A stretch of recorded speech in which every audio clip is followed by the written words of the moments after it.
You're probably making a mistake with mulch that's silently ruining your garden, even if your plants look healthy.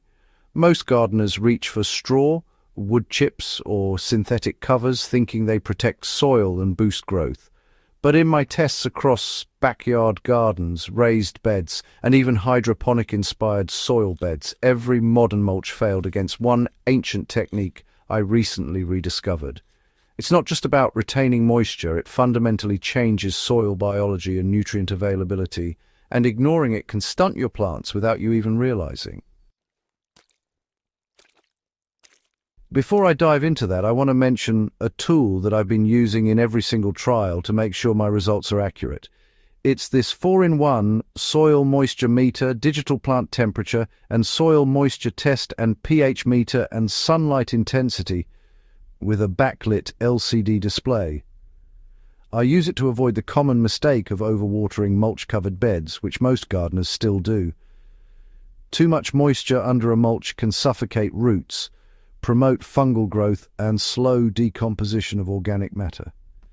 This meter tells me the real soil conditions, so I know exactly when to water, when to add amendments, or when a mulch is actually doing harm. The truth is, straw, wood chips, and synthetic covers are just temporary shields. They protect the surface, but they do almost nothing for real soil health, and in some cases, they actively work against it. In clay-heavy raised beds, I've watched straw create a sponge that traps water unevenly, leaving pockets of dry soil underneath while creating soggy layers on top. Synthetic covers might prevent evaporation, but they also block airflow and sunlight, slowing microbial activity. Over time, this results in nutrient lockup, root weakness, and even pest problems that gardeners never connect back to their mulch choice. In my hydroponic-inspired soil beds, where I like to test soil amendments under controlled conditions, I noticed that any modern cover slowed root expansion and reduced yields by up to 25%. That's not hypothetical.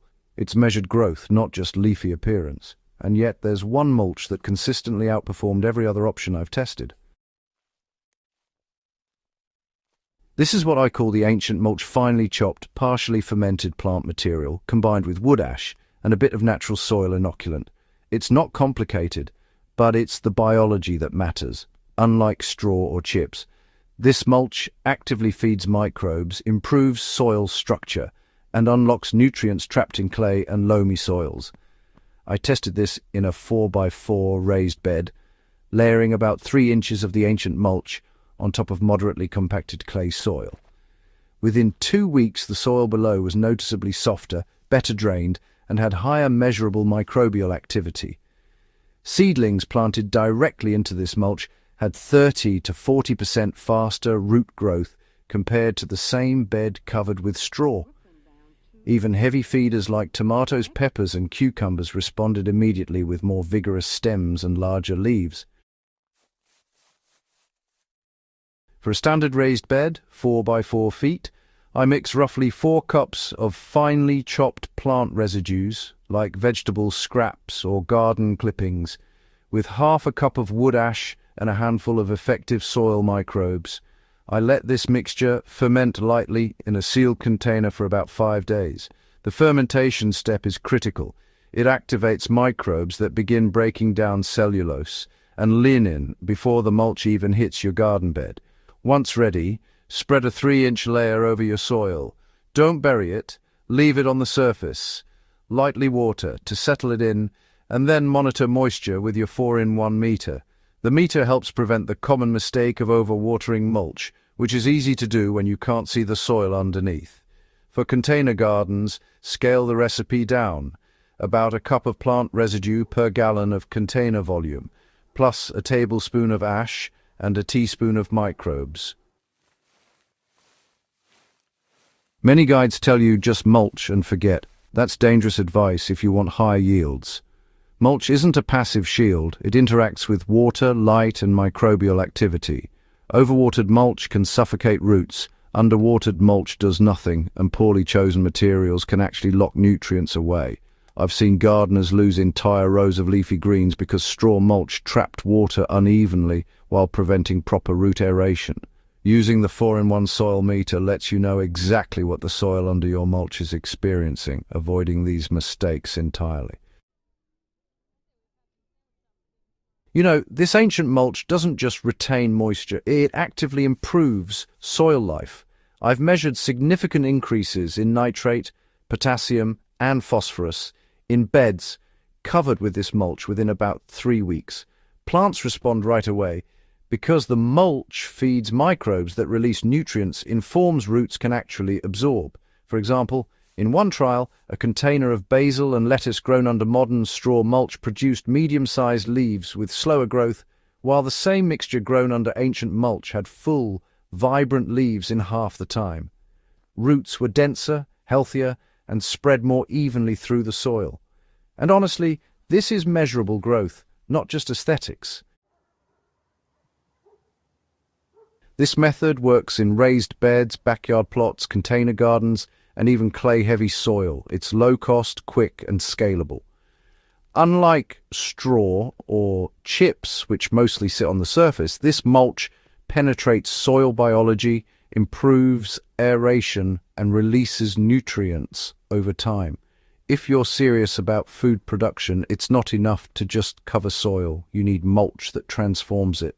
Using this ancient mulch with precise monitoring from tools like the 4-in-1 soil meter gives you control over moisture, pH, and nutrient levels. You'll see faster germination, more vigorous growth, and higher yields, all without adding synthetic fertilizers.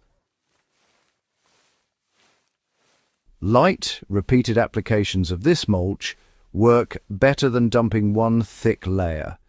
I usually treat small sections of the bed, lightly water, and repeat every 2 weeks. This avoids shocking microbes and allows the soil to restructure naturally. Also, don't ignore sunlight exposure. Mulch changes soil temperature, and plants under low light conditions may still underperform even if the soil is perfect. Monitoring sunlight with the same meter ensures your plants get what they need to take full advantage of improved soil conditions. After applying the mulch, I monitor moisture, pH, temperature, and light daily for the first week.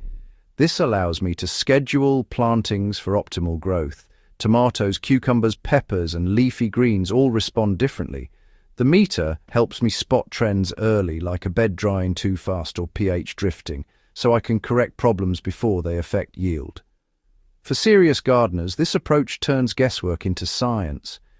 Every measurement guides the next step, and every plant responds predictably. It's how you go from average harvest to consistently productive beds. Modern mulch isn't enough if you want serious results. You need biology, monitoring, and a method that transforms the soil from passive dirt into a living system. The ancient mulch combined with tools like the 4-in-1 soil meter gives you exactly that. Roots thrive, nutrients become available, and plant growth accelerates. If you found this method useful, subscribe to Living Soil Garden for more proven, tested techniques. Share this video with friends struggling with poor soil or weak growth. They'll thank you at harvest time. And check the description for the soil meter I use. It's a small investment that prevents big mistakes in any garden. Understanding your soil, respecting plant biology, and applying practical techniques isn't a shortcut. It's the foundation of successful gardening. When you get this right, every crop responds, every harvest improves, and your garden becomes a system that works for you, not against you.